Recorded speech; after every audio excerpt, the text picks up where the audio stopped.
The gleaming hull of the UES Horizon cut through the darkness of space, its diplomatic markings catching the light of an alien sun. Captain Sarah Chen stood at the bridge's observation window, her dark eyes fixed on the approaching planet of Nexus Prime. The world's purple-tinged atmosphere swirled with strange patterns, a reminder that humanity was about to step into unknown territory. Final approach vector confirmed, Captain. Lieutenant James Rodriguez announced from the helm. The Nexian Orbital Control has acknowledged our presence. Sarah nodded, brushing a strand of gray-streaked hair from her face. After 30 years in the United Earth Fleet, this mission represented everything she'd worked for. First contact with a newly discovered spacefaring civilization. The Nexians had achieved faster-than-light travel mere decades ago, and Earth's leadership saw an opportunity for peaceful technological exchange. Ambassador Walsh, are you ready? Sarah spoke into the ship's comm system. As ready as I'll ever be, Captain, came the reply, tinged with both excitement and nervousness.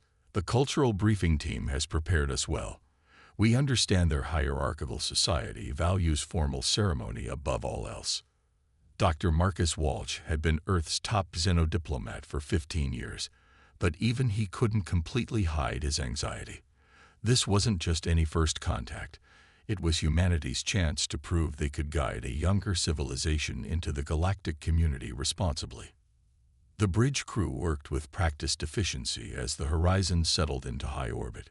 Scans showed a sophisticated network of satellites and defense platforms, all currently passive.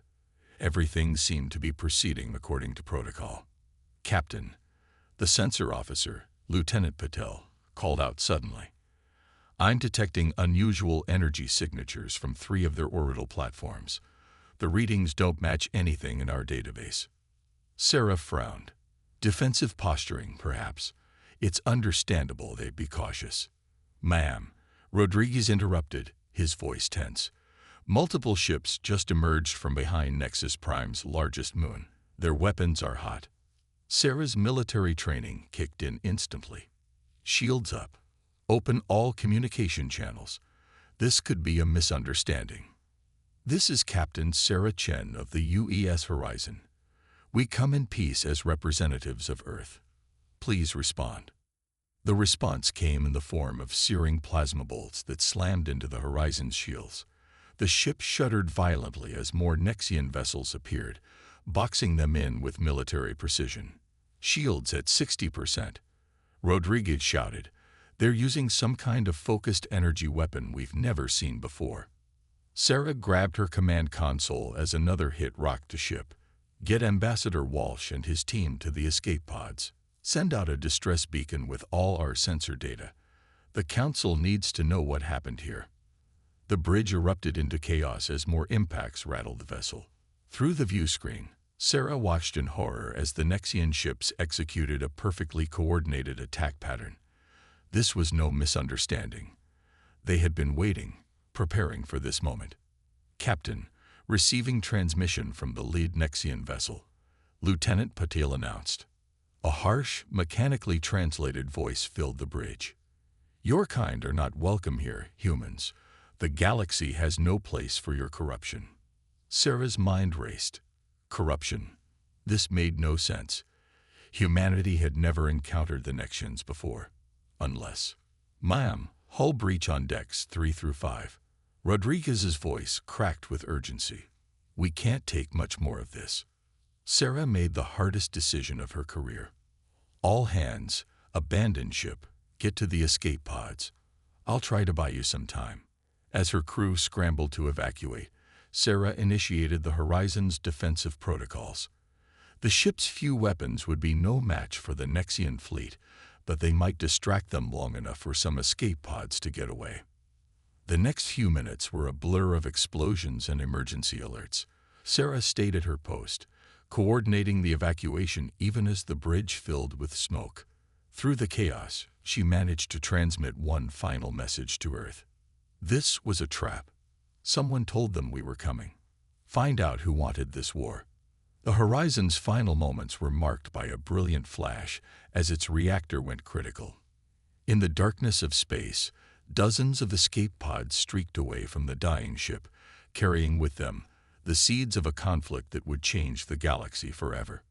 On Earth, in the darkened chambers of the United Earth Defense Command, Admiral Victor Torres watched the Horizon's last transmission with clenched fists.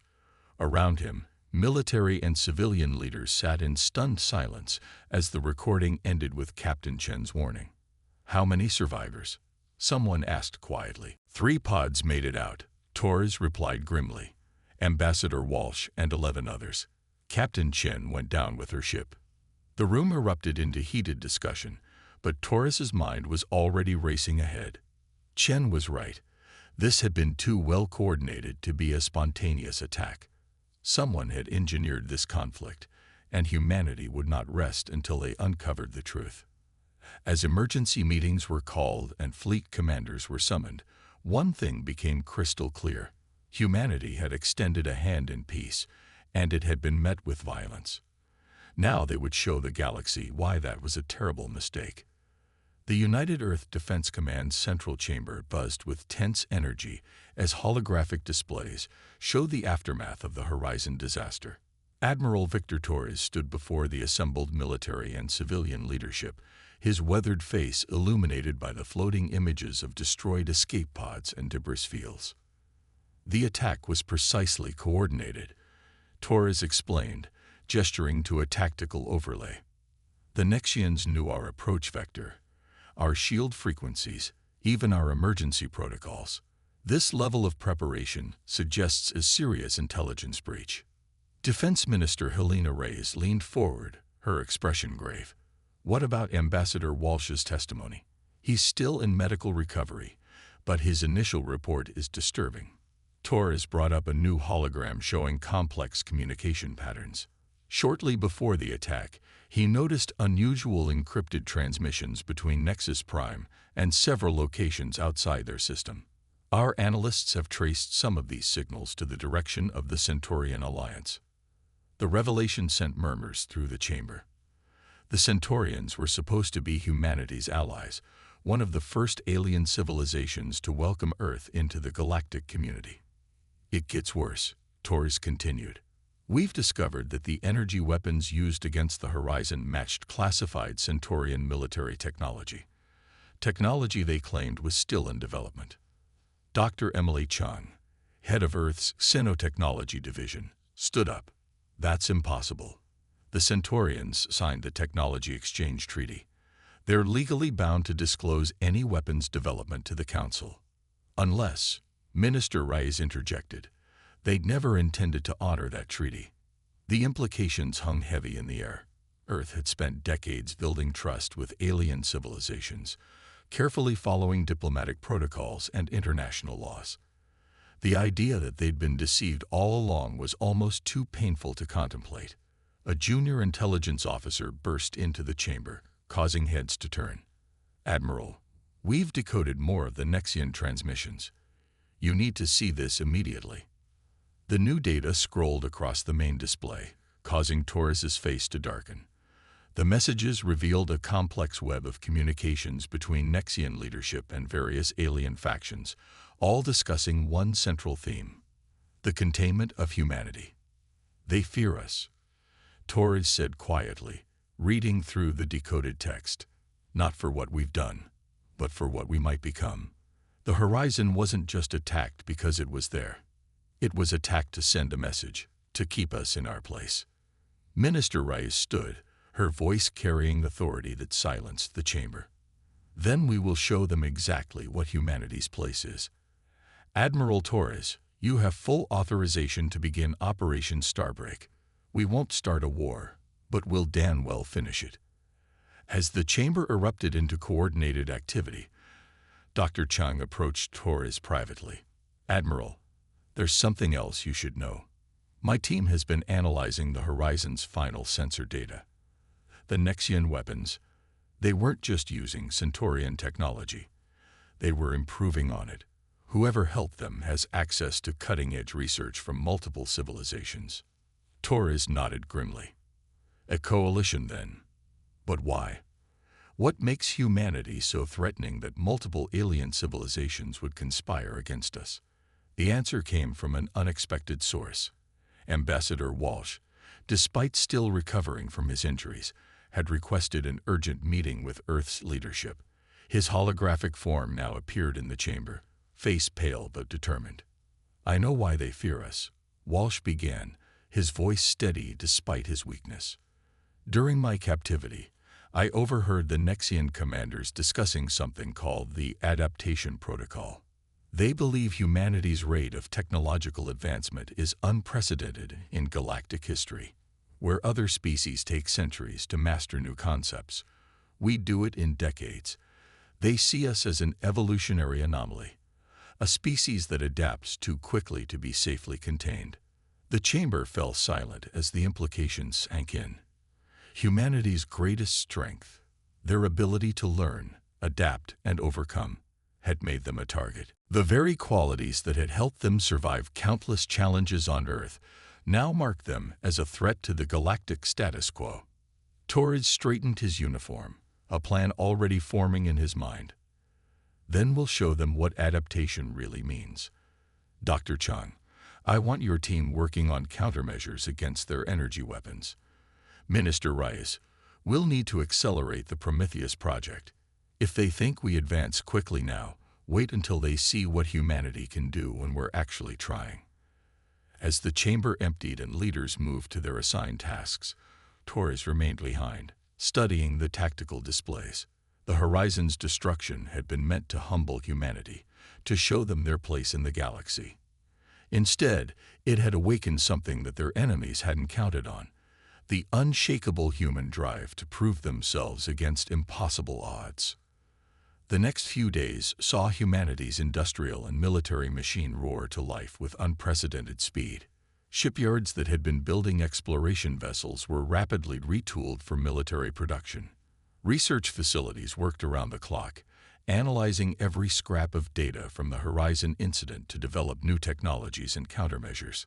But perhaps most importantly, humanity began to adapt their tactics.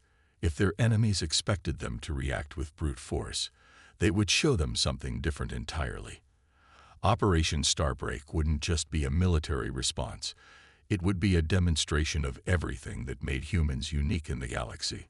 As Torres watched the preparations unfold, he remembered Captain Chen's final warning about finding who wanted this war. Soon, very soon, they would have their answer. And the galaxy would learn why provoking humanity's ingenuity was a dangerous mistake. The UES Prometheus hung in the shadows of Saturn's rings, its experimental stealth systems rendering it nearly invisible to conventional sensors.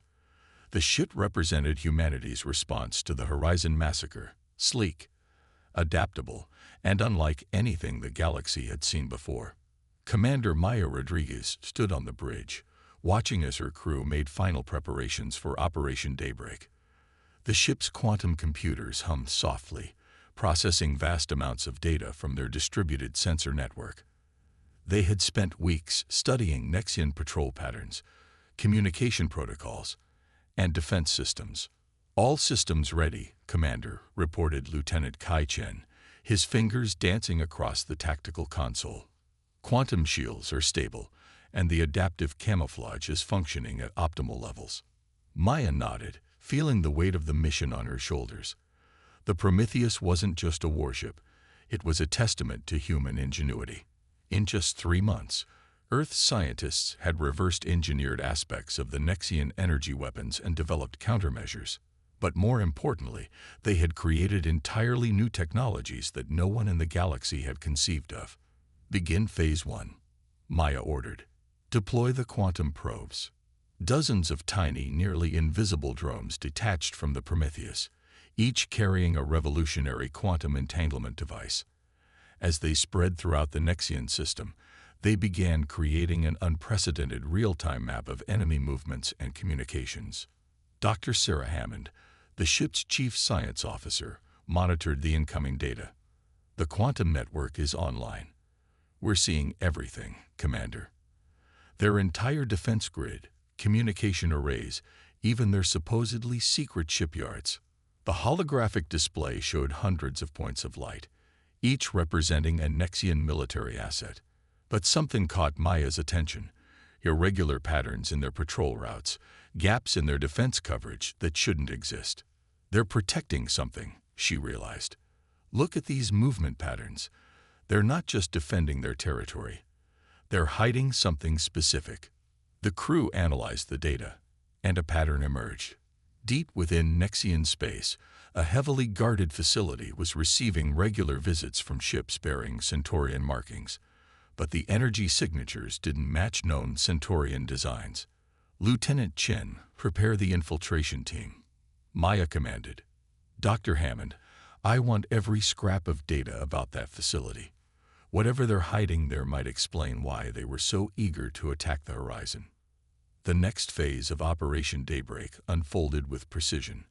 While the Prometheus maintained its hidden position, specially trained teams in stealth shuttles approached the Nexian facility.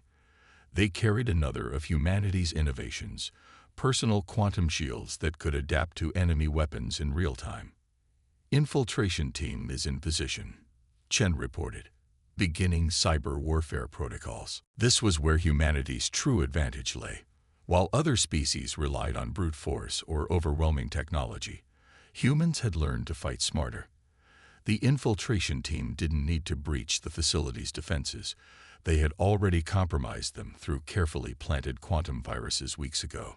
The facility's security systems went dark for precisely 30 seconds, an eternity in combat time.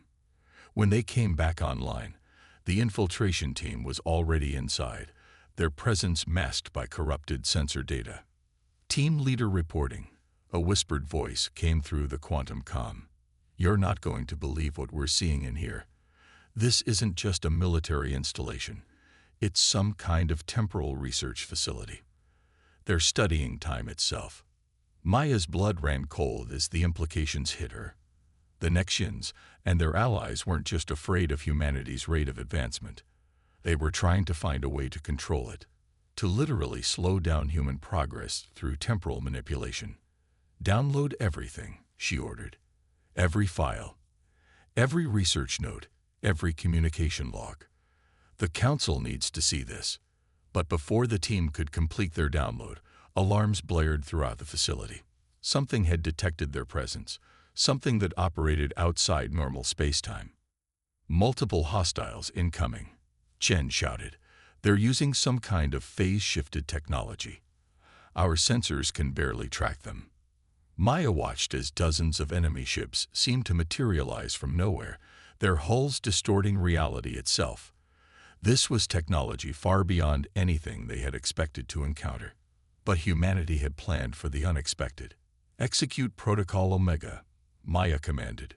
Show them why they should have feared us for the right reasons. The Prometheus's quantum shields flared to life as its revolutionary drive system engaged. The ship didn't just move through space, it manipulated it, using principles that Earth's scientists had discovered by accident while studying black holes. Enemy weapons fire splashed harmlessly against shields that adapted faster than they could adjust their targeting. The Prometheus danced through their formation, its automated defense systems calculating and countering their every move before they made it. They're trying to initiate some kind of temporal weapon, Hammond reported urgently. Energy readings are off the charts. Maya smiled grimly. Perfect. Lieutenant Chen, activate the quantum resonance field. Let's show them what happens when you try to use time against a species that's mastered chaos theory. The space around the Prometheus rippled as it generated a field that turned the enemy's temporal weapon against itself. The Nexian ships found their sophisticated technology backfiring, their temporal manipulations creating cascading failures in their own systems. As the battle raged, the infiltration team completed their mission, transmitting terabytes of stolen data through quantum-encrypted channels. They had what they came for. Proof of a conspiracy that went far beyond simple fear of human advancement. Maya watched as the enemy fleet retreated, their temporal weapons rendered useless by human ingenuity. Send word to Admiral Torres, she ordered. Tell him we found it.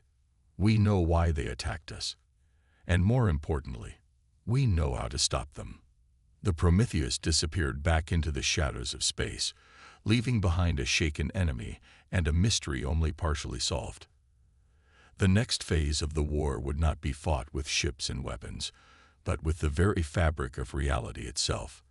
And humanity, with its unique ability to adapt and innovate, was ready for the challenge. Admiral Torres stood in Earth's quantum-secured war room, surrounded by holographic displays showing the data recovered from the Nexian facility. The temporal research files painted a disturbing picture of the galaxy's power structure and humanity's unwitting role in threatening it.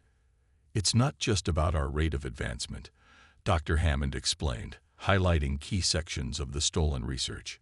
"They discovered something about human consciousness itself. Our brains don't just process information. They quantum entangle with possibility itself. Every human decision creates ripples in space-time that they can detect." The assembled military and scientific leadership watched in stunned silence as simulations played out, showing how human decision-making literally altered probability fields across the galaxy. What humanity had always called intuition or creativity was actually something far more fundamental to the universe itself. The Centaurian Alliance didn't just fear our technological growth, Torres realized. They feared our ability to change reality simply by thinking differently. That's why they needed the temporal research, to find a way to contain human consciousness itself. Commander Rodriguez, attending via quantum hologram from the Prometheus, nodded grimly. The facility wasn't trying to slow down human progress. They were trying to lock our species into a single probability stream, to remove our ability to imagine and create new possibilities. The implications were staggering. Every human breakthrough, every innovative solution, every creative leap forward wasn't just the product of intelligence. It was humans unconsciously reaching across probability itself to find answers that shouldn't exist yet. "We have another problem," Lieutenant Chen's hologram interjected. "We've decoded more of the facility's communications. The Nexians weren't working alone. There's an entire shadow council of advanced species coordinating this effort. They call themselves the Temporal Preservation Alliance."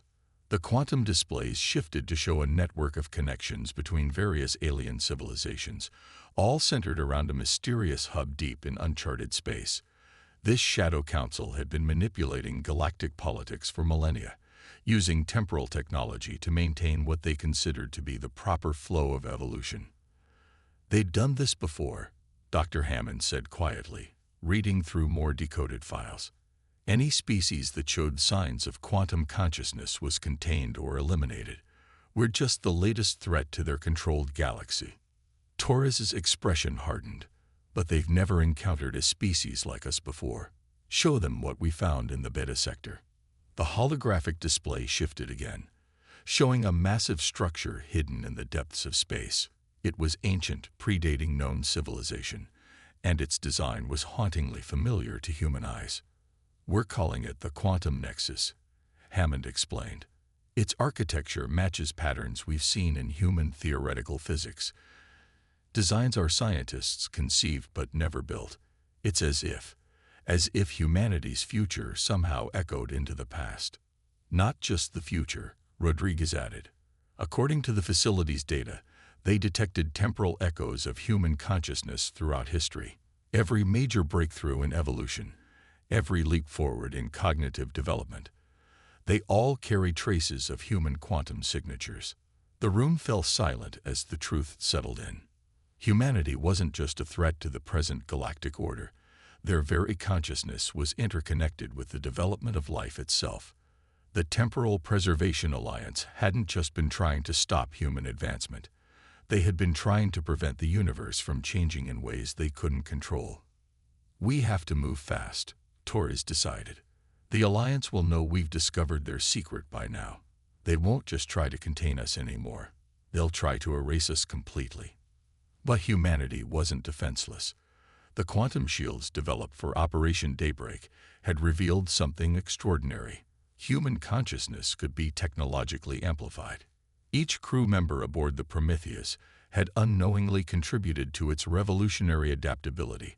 their combined quantum signatures creating defenses that evolved faster than any weapon could penetrate. They were manifestations of controlled evolution itself, developed through millennia of carefully guided progress. Aboard the Prometheus, Commander Maya Rodriguez watched as reality itself seemed to bend around the enemy armada. The Alliance had gathered forces from 100 different timelines, each representing a carefully controlled path of technological development. "They're trying to overwhelm our quantum signatures," Dr. Hammond reported, monitoring the consciousness network linking Earth's fleet. "Their temporal technology is attempting to force our ships into their probability streams. But humanity had prepared for this moment. Every ship in Earth's fleet now carried an enhanced version of the quantum consciousness amplifier. Each crew member's thoughts contributed to a growing field of possibility, their combined creativity generating defenses that evolved faster than the Alliance's weapons could adapt. "They still don't understand," Maya said softly, watching as the enemy fleet arranged itself in perfect, predictable patterns. "They've spent so long controlling evolution that they've forgotten how to truly adapt." The battle began not with weapons, but with reality itself. Alliance ships fired temporal lances designed to lock targets into fixed probability states. But human vessels responded in ways that defied prediction, their movements guided by the collective intuition. The quantum nexus, now fully awakened by human consciousness, became a symbol of this new understanding.